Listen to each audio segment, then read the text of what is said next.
আমার মা আসলে ওই সময় স্পিচলেস ছিলেন, যার জন্য নেয়া সে মানুষটা মা। মনে হচ্ছিল যে অনেকেই হয়তো অনেক রকমের মন্তব্য করতে পারে যে শো অফ বা এরকম কিছু, কথাগুলোর ভয়ের থেকে এই আনন্দটা দেখাতেই বেশি ইচ্ছে করছিল। তো আগে যদি আমি এটা সম্বন্ধে অবগত থাকতাম হয়তো আগেই ছেড়ে দিতাম। ভিডিওটা করা আরো মাস দুয়েক আগে। আমার মা আসলে ওই সময় স্পিচলেস ছিলেন।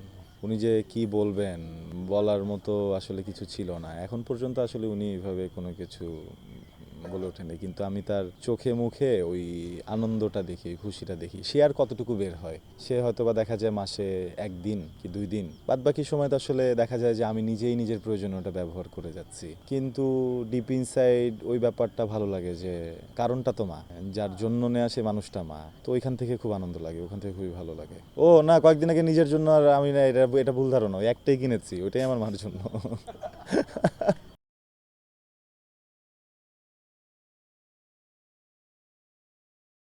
কয়েকদিন আগে আসলে যেটা হচ্ছে, আমি সেদিন আমার ফোনে স্টোরেজ ফুল হয়ে গেছে।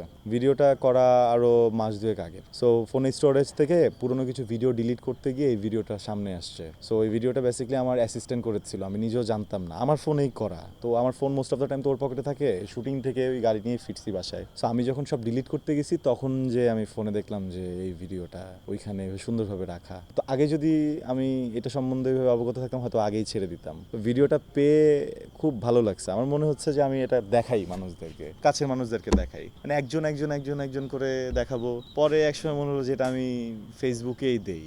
মনে হচ্ছিল যে অনেকেই হয়তো অনেক রকমের মন্তব্য করতে পারে যে শো অফ বা এরকম কিছু, তাও কেন যেন মানে ওই কথাগুলোর ভয়ের থেকে এই আনন্দটা দেখাতেই বেশি ইচ্ছে করছিল। দিলাম।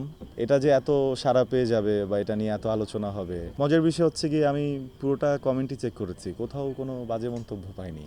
আমার একটা ভিতরে ভয় ছিল, একটা তো প্রেশার আছে মাথার উপরে, একটা তো এতদিন পর্যন্ত আমার কোনো পাওনাদার ছিল না, সো এখন তো একটা পাওনাদার হয়েছে আমার জীবনে এগুলো। কিন্তু আমি এই পোস্টটা দেওয়ার পরে আমার মনে হচ্ছে যে না, আমি একদমই ঠিক আছি। এটা যত বড় দেনাতেই থাকি না কেন কিছুই যায় আসে না, এরকম হাজারটা দেনাও নেওয়া সম্ভব। আলহামদুলিল্লাহ সব ভালো যাচ্ছে।